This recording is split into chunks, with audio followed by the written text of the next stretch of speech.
Hello everyone, welcome to my channel finance know how. आपने मेरी last videos देखी होगी। आज इस वीडियो में हम लोग डिस्कस करेंगे कुछ frequently asked questions by the students, जिसका आंसर मैं मेरे बिहाफ पे देना चाहता हूँ। जैसे क्या होगा उसका सॉल्यूशन। इंस्टीट्यूट ने भी कुछ उसके अंदर क्लैरिफाई नहीं किया है। पहला क्वेश्चन उसमें काफ़ी स्टूडेंट ये पूछ रहे हैं, can a normal student who does not have any symptoms choose to opt out for November 20 CA exams. मतलब किसी को सिम्टम नहीं है, वो ऑप्ट आउट के लिए अप्लाई कर सकता है। तो इसका आंसर है हाँ, वो ऑप्ट आउट के लिए अप्लाई कर सकता है एक सेल्फ डिक्लेरेशन बेसिस पे। You know need to avail any medical certificate report before choosing this option. So you need to submit a self declaration in provided format and you can avail this option. ठीक है। और अगर आपको वो form download करना हो, मेरे channel पे है या लिंक के अंदर मैं चैनल की लिंक प्रोवाइड कर दूंगा, तो आप वहाँ से डाउनलोड कर सकते हो।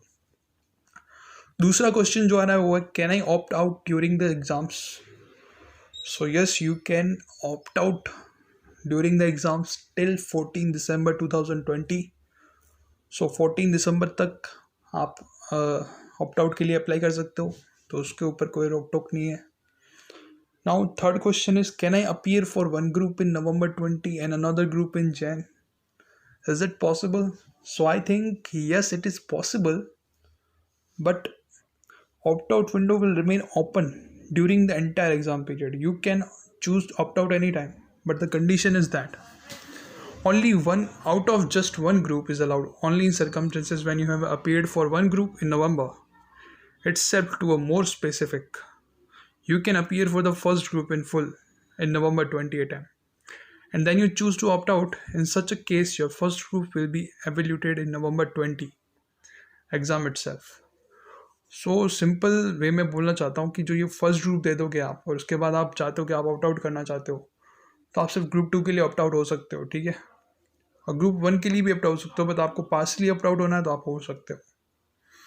क्वेश्चन 4 जो आ रहा है वो है, it is possible to appear in both the attempts.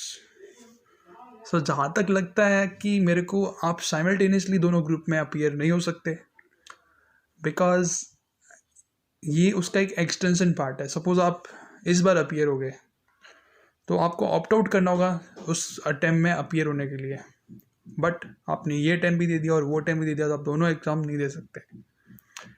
Question number 5, if I have appeared in the Jan or Feb 2021, would I be allowed to appear in May 2021? So yes, you are allowed to appear in May because Jan is the extension of November. ठीक है। तो आप मई में apply कर सकते हो, but उसके लिए आपको फॉर्म भरना पड़ेगा और उसके लिए आपको फ़ीस भी जमा करानी पड़ेगी। बट आपने जैन के अंदर ऑप्ट आउट कर लिया और आपको मई में अपीयर होना है, तो आपको फ़ीस भरने की ज़रूरत नहीं है, आपको सिर्फ एक बार फॉर्म वापस भरना है बस। Question number 6, will the result of both the attempts is issued together? No, that is not possible. दोनों का रिजल्ट अलग अलग आएगा और दोनों की जो मेरिट लिस्ट होगी वो भी अलग आएगी। आपको इसकी चिंता करने की कोई ज़रूरत नहीं है। और question number 7, do I need to submit a separate form for Jan and Feb 2021? Yes, Jan और Feb के लिए आपको एक एग्ज़ाम फॉर्म अलग से भरना पड़ेगा, उसमें आपको सेंटर भी चूज़ करना पड़ेगा। बट तो हाँ, आपको उसके लिए फॉर्म भरना पड़ेगा। Question number 8, will there be two separate rank and merit list of November 20 and Jan attempt? No, there is yes, there is two separate, because both the exams are different from each other. और दोनों के exam result भी अलग अलग देना आएंगे, तो दोनों की जो मेरिट लिस्ट रहेगी वो अलग अलग रहेगी, बिकॉज जिस पेपर के ऊपर एवेल्यूट कर रहे हैं बच्चों को, तो उसकी लिस्ट भी अलग आएगी। ठीक है। Question number 9, I have submitted a handwritten self declaration instead of form provided by the ICAI. Is it wrong? Obviously जब हम इंस्टीट्यूट ने हमें कुछ फॉर्म दे रखा है, फॉर्मेट दे रखा है, तो हमें वही भर के जाना पड़ेगा, बिकॉज आप कोई भी पेपर में उसको नहीं भर सकते। I think it is wrong. And question number 10, what if I got exemption in 2 subjects in November attempt, and again I got exemption in 2 in Jan and Feb attempt? Will I be allowed to forward all the exemption in May 2021 attempt? सो होगा क्या दोनों exam में से आप एक ही exam के लिए applicable हो पाओगे? सपोज़ आप नवंबर के एग्ज़ाम के लिए अप्लाई हुए या दिसंबर के एग्ज़ाम के लिए अप्लाई हुए और आपने ऑप्ट आउट कर लिया, तो वो एग्ज़ाम तो आपके लिए कोई मायने नहीं रखेगा। बट आप जैन के लिए अप्लाई हुए, तो इन दोनों में से आपका जो अटैम्प्ट वैलिड होगा उसका एग्जामिशन को ही कैरी फॉरवर्ड किया जाएगा। ठीक है। सो कंक्लूज़न ये करता हूँ मैं कि जब तक इंस्टीट्यूट की ऑफिशियल अनाउंसमेंट नहीं आ जाती, तो ये जो बेस्ट सॉल्यूशन लगता है मेरे को, मैंने वो दिए हैं इसमें। ठीक है। जो स्टूडेंट्स के क्वेश्चंस है उनके आंसर्स दिए हैं।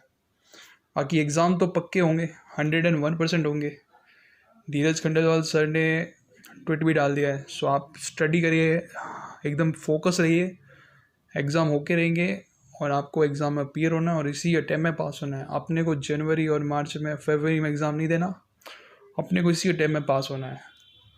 So all the best guys, मन लगा के पढ़ाई करिए और ये ज़्यादा ट्विटर की बातों पे या टेलीग्राम की बातों पे ध्यान ना दें।